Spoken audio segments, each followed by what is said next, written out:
ಇಲ್ಲಿ ಅವರೇನೋ ಏನೋ ಆಗ್ಬಿಡುತ್ತೆ, ನಮಗೆ ನಮ್ಮ ರಾಜ್ಯಗಳಲ್ಲಿ ಅನ್ಯಾಯ ಆಗ್ಬಿಡ್ತದೆ, ಆಮೇಲೆ ಡಿಲಿಮಿಟೇಷನ್ನ ಯಾವ ರೀತಿ ಬೇಕೋ ಆ ಥರ ಅವ್ರಿಗೆ ಇಷ್ಟ ಬಂದಾಗ ಮಾಡ್ಕೊಂಡ್ಬಿಡ್ತಾರೆ.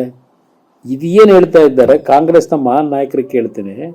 ಕರ್ನಾಟಕದಲ್ಲಿ ಈ 5 GBA ಅಂತ ಹೇಳಿ 5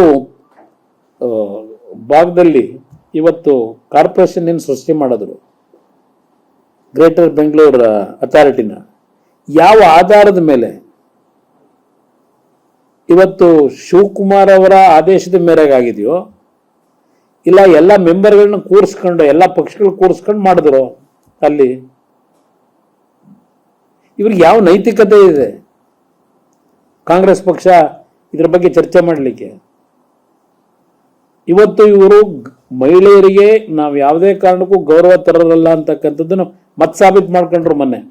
ನನ್ನ ಅಭಿಪ್ರಾಯದಲ್ಲಿ DMK ಅವರು ಅಮಿತ್ ಶಾ ಮುಂದೆ ಹೋದಾಗ ಅವ್ರು ಕೊಟ್ಟಂತ ಎಲ್ಲ ಮಾಹಿತಿಗಳನ್ನ ತಗೊಂಡ ಮೇಲೆ ಕನ್ವಿನ್ಸ್ ಆದರು, ಮತ್ತೆ ಅವರು ರಾಜಕೀಯ ಮಾಡಿದ್ರು ಇದರಲ್ಲಿ. ಇದು ನಡೆದಿರ್ತಕ್ಕಂಥದ್ದು. ಅದರಿಂದ ಇವತ್ತು ಈ ರೀತಿಯ ತೀರ್ಮಾನಗಳಿಂದ ಇವತ್ತು ಏನೋ ಒಂದು ನ್ಯಾಯಯುತವಾದಂಥ ರೀತಿಯಲ್ಲಿ ಅದು ಪಾರ್ಲಿಮೆಂಟ್ನಲ್ಲೂ ಸಹ ಹೋಮ್ ಮಿನಿಸ್ಟರ್ ಕಮಿಟ್ ಆಗ್ತಾರೆ.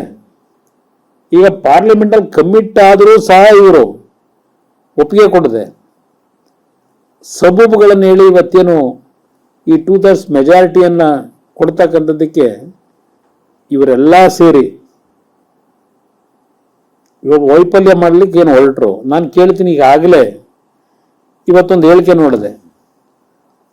ವೆಸ್ಟ್ ಬೆಂಗಾಲ್ನ ಅಧ್ಯಕ್ಷ, ಕಾಂಗ್ರೆಸ್ ಅಧ್ಯಕ್ಷ, ಅವನು ಹೇಳ್ತಾರೆ, ನಾವು ಪೋಸ್ಟಲ್ ಏನ್ಸ್ ಯಾವುದೂ ಇಲ್ಲ, ನಾವೇ ಮೆಜಾರಿಟಿ ಬರಬೇಕು ಅಂತ ಇದ್ದೇವೆ, ನಾವು BJPಗೆ TMCಗೆ ಸರಿಸಮನಾಗಿ ನಮ್ಮ ಹೋರಾಟ ಮಾಡಿದ್ರೆ ಎರಡರ ವಿರುದ್ಧ ಹೋರಾಟ ಮಾಡ್ತಾ ಇದ್ದೇವೆ ಅಂತೇಳಿ TMCಯನ್ನು ಈಗ ಅಲ್ಲಿ ಅಟ್ಯಾಕ್ ಮಾಡ್ತಾವ್ರೆ.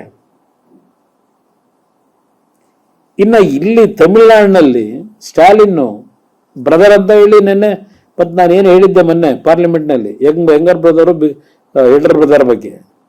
ಇವತ್ತು ನಮ್ಮ ರಾಹುಲ್ ಗಾಂಧಿ ಅವರು ಹೇಳಿದ್ದಾರೆ, ನನಗೆ ಈಗಲೂ ಅವರು ಬ್ರದರ್ ಇದ್ದಾಗೆ ಅಂತ ಹೇಳಿದ್ದಾರೆ. ನಾನು ಸುಮ್ಮನೆ ಹೇಳಲಿಲ್ಲ ಮೊನ್ನೆ.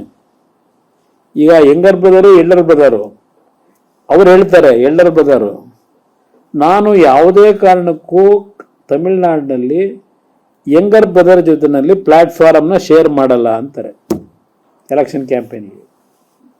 ಇದು ಯಂಗರ್ ಬ್ರದರು ಎಲ್ಡರ್ ಬ್ರದರ್ ಮೇಲೆ ಇರ್ತಕ್ಕಂಥ ವಿಶ್ವಾಸಗಳು. ಇವರು ಈ ದೇಶದಲ್ಲಿ ಏನೊಂದು ಮಹಿಳಾ ಮೀಸಲಾತಿಯನ್ನು ಕಳೆದ 40 ವರ್ಷಗಳಿಂದ ನಿರಂತರವಾಗಿ ತರ್ತಕ್ಕಂಥದ್ದಕ್ಕೆ ಚರ್ಚೆಗಳಾದವು. ಇವರಿಗೆ ಮಹಿಳೆಯರಿಗೆ ರಿಸರ್ವೇಷನ್ ಕೊಡ್ತಕ್ಕಂಥದ್ದು ಹೃದಯದಲ್ಲಿ ಇಲ್ಲ. ಇವರಿಗೆ ಅದು ಬೇಕಿಲ್ಲ. ನಾನಾ ರೀತಿಯ ಸಬೂಬುಗಳನ್ನು ಹೇಳಿ ಇವತ್ತು ಈ ಒಂದು ವಾತಾವರಣ ನಿರ್ಮಾಣ ಮಾಡಿದ್ದಾರೆ. ಇದಕ್ಕೆ ದೇಶದ ಜನತೆನೇ ಸಂಪೂರ್ಣವಾಗಿ ಇವ್ರನ್ನ ತಿರಸ್ಕಾರ ಮಾಡ್ತಕ್ಕಂಥದ್ದು ದೂರ ಇಲ್ಲ ಅನ್ನೋದು ನನ್ನ ಅಭಿಪ್ರಾಯ.